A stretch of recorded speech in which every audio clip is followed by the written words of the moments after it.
as long as this government is in power, our land will be in chaos. And so, as we fight against this system, remember, the struggle will be long and hard. Hear me, Lachranji, hear me, P.W. Botha. Hear me also, O my people.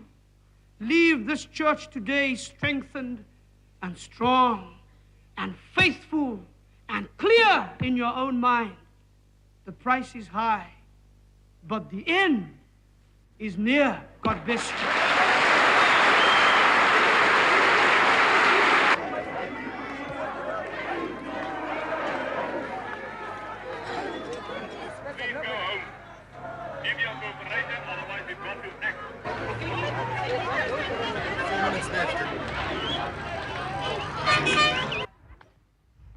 Across the country, 30 townships were the flashpoints for more racial unrest.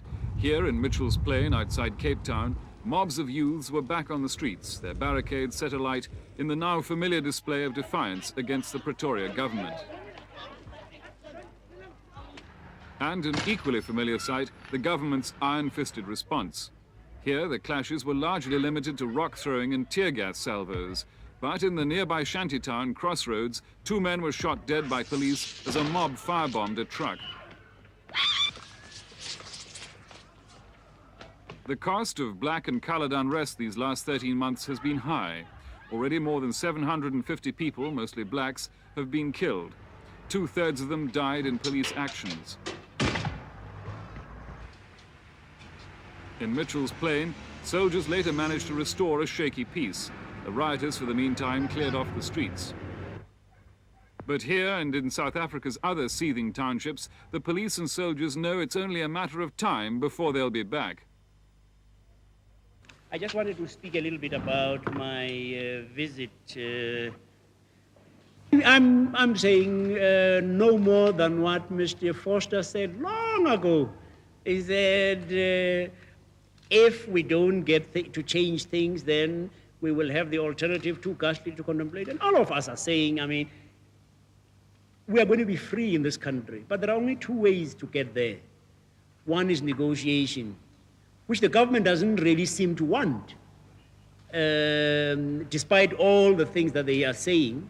And the other is the violence option. The Bishop of Johannesburg, Desmond Tutu, had to lead more than 100 parishioners from the cathedral shortly after the start of their prayers because of 2 separate bomb threats 8 minutes apart. The service in the cathedral was one of about 400 in churches throughout South Africa to repent for the national sin of apartheid, as the church leaders put it. The bishop was not to be deterred, though. He led his flock through the streets of Johannesburg to a hall a few blocks away and continued the service inside on hurriedly arranged seats. While the service continued elsewhere, police searched the cathedral but found nothing. Once the building had been declared safe, Bishop Tutu and his congregation returned to continue their service. The bishop originally called for a week-long boycott of work, but other church leaders decided a single day of prayers was more appropriate. In Cape Town, a different kind of protest, a group of prominent lawyers held a public meeting to denounce the use of torture on detainees.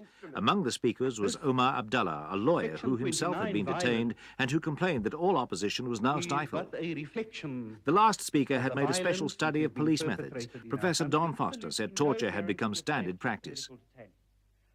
It is clear to me that while the state continues to retain the present system, we must conclude that the state actually condones torture in South Africa.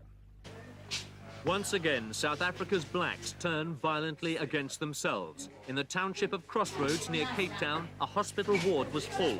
Men with a common enemy, apartheid, at war about tactics for fighting it. Tires are cheap, the walls of black smoke, an eloquent symbol of despair. In other townships, blacks petrol-bombed black homes. A 3-week-old baby girl in Durban was burnt to death in her cot. Troops arrived in Crossroads' leak streets to break it up. The government says 250 have been killed by their fellow blacks in little over a year. But by the time troops took control of the barricades here, the crowd seemed to have little anger left. Some threw rocks. The troops fired tear gas.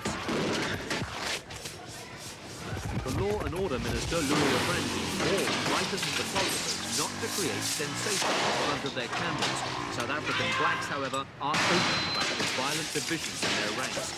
So formidable is the might of the security forces that many blacks feel helpless about finding ways to overcome it. Some black groups tolerate the apartheid state, others reject it. The victims of the latest unrest were caught up in that dispute too.